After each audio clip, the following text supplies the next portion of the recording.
Hello friends, myself Manoj Jaglan. Welcome to my channel Jaglan academy. पिछले videos के अंदर हमने एनिमल सेल के बारे में पढ़ा था, उसके सेल ऑर्गेनेज के बारे में पढ़ा था और एक एक सेल ऑर्गेनेज के को डिटेल में स्टडी किया था और सेल एनिमल सेल के स्ट्रक्चर और फंक्शन के बारे में बताया था।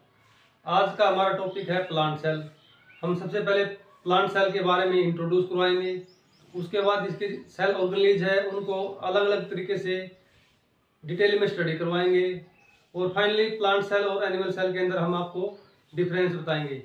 तो लेते हैं आज का टॉपिक प्लांट सेल।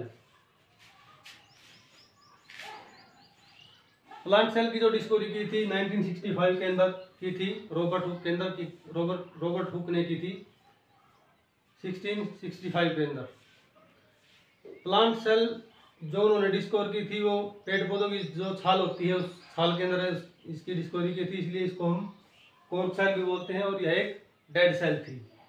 अभी लेते हैं डायग्राम की मदद से हम आपको प्लांट सेल के एक एक ऑर्गेनेज के बारे में बताएंगे, किस ऑर्गेनेज का क्या फंक्शन है, उसके बाद ऑर्गेनेज वाइज हम डिटेल में बताएंगे। तो सबसे पहले लेते हैं ये आउटर मोस्ट कवरिंग, ये वाली कवरिंग, इसको बोलते हैं सेल वॉल। अब जैसे मान के चलो ये सेल वॉल होगी और ये वाला जो पार्ट हो गया, थिक पार्ट हो गया,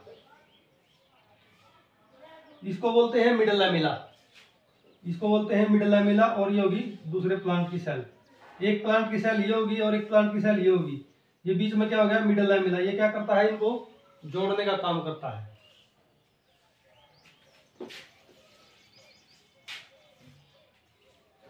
तो सेल वॉल से बाहर की तरफ में क्या होता है, मिडल लैमेला होता है। ये मिडल लैमेला ये बाहर की साइड में है। तो सेल ये क्या करता है, प्लांट की एक सेल को दूसरी सेल से जोड़ने का काम करता है। उसके बाद में आती है सेल वॉल। मिडल लैमेला के अंदर क्या आती है, सेल वॉल, जिसको हम प्राइमरी सेल वॉल बोलते हैं। और ये जो डॉटेड से दिखा रखी, ये वाली जो डॉटेड से दिखाई गई है, सेल मेम्ब्रेन और प्राइमरी सेल वॉल के बीच में जो होती है उसको बोलते हैं secondary cell wall. Secondary cell wall क्या होती है, कुछ के अंदर होती है, कुछ के अंदर नहीं होती है। उसके बाद जो नेक्स्ट है इसको बोलते हैं सेल मेम्ब्रेन। नेक्स्ट जो आउटर कवरिंग है इसको बोलते हैं सेल मेम्ब्रेन। उसके बाद इसके अंदर स्मॉलर वैक्यूल्स होते हैं। वैक्यूल्स दो होते हैं, एक लार्जर वैक्यूल्स जो कि सेल ऑर्गन का, प्लांट सेल के सेल ऑर्गेनेज में सबसे बड़ा ऑर्गन होता है, उसके और एक होता है स्मॉलर वैक्यूल्स जो कि स्टार्च को प्रोड्यूस करता है। उसके बाद माइटोकॉन्ड्रिया, ये माइटोकॉन्ड्रिया बाइलेयर होता है और इसके अंदर ये पावर हाउस ऑफ सेल भी इसको बोला जाता है। उसके बाद में होता है साइटोप्लाज्म। साइटोप्लाज्म 2 प्रकार का होता है, साइटोसेल और साइटोजेल। साइटोसेल उसको बोलते हैं जो इस प्लांट सेल की कवरिंग के साथ जो जेल होता है या साइटोप्लाज्म होता है उसको साइटोजेल बोलते हैं, साइटोसेल बोलते हैं। और जो साइटोप्लाज्म इनर बीच में होता है, मतलब कवरिंग के साथ ना होकर के बीच वाले सेल के पोर्शन के अंदर होता है, तो उसको बोलते हैं साइटोजेल। उसके बाद होता है इसके अंदर साइटोस्केलेटन। साइटोस्केलेटन क्या करता है, इसके अंदर सेल डिवीजन का काम करता है। ये 2 प्रकार का होता है, माइक्रोट्यूब्यूल्स और माइक्रोफिलामेंट्स के रूप में ये पाया जाता है। और ये क्या करता है, सेल डिवीजन में मदद करता है। नेक्स्ट अगर लेते हैं तो इसके अंदर क्या होता है, प्लास्टिड होते हैं जो कि एनिमल सेल के अंदर नहीं होते।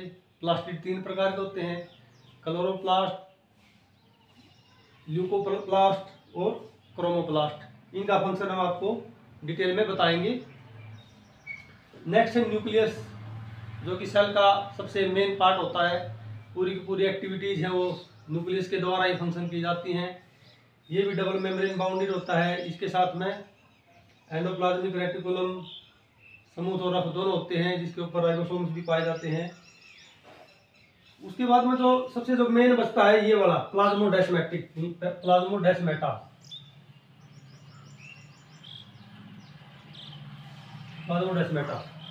ये क्या करता है, ये जैसे मान के चलो ये प्लाज्मोडेस्माटा हो गया, एक सेल ये होगी और एक सेल ये होगी। इन दोनों सेलों को के अंदर एक्सचेंज का काम करता है, मटेरियल का, सब्सटेंसेस का एक्सचेंज का काम करता है प्लाज्मोडेस्माटा। ये था हमारा इंट्रोडक्शन टू सेल। उसके बाद हम एक एक सेल ऑर्गेनेज को आप लोगों को हम डिटेल से बताएंगे। बने रहिए हमारे साथ वीडियो के अंदर।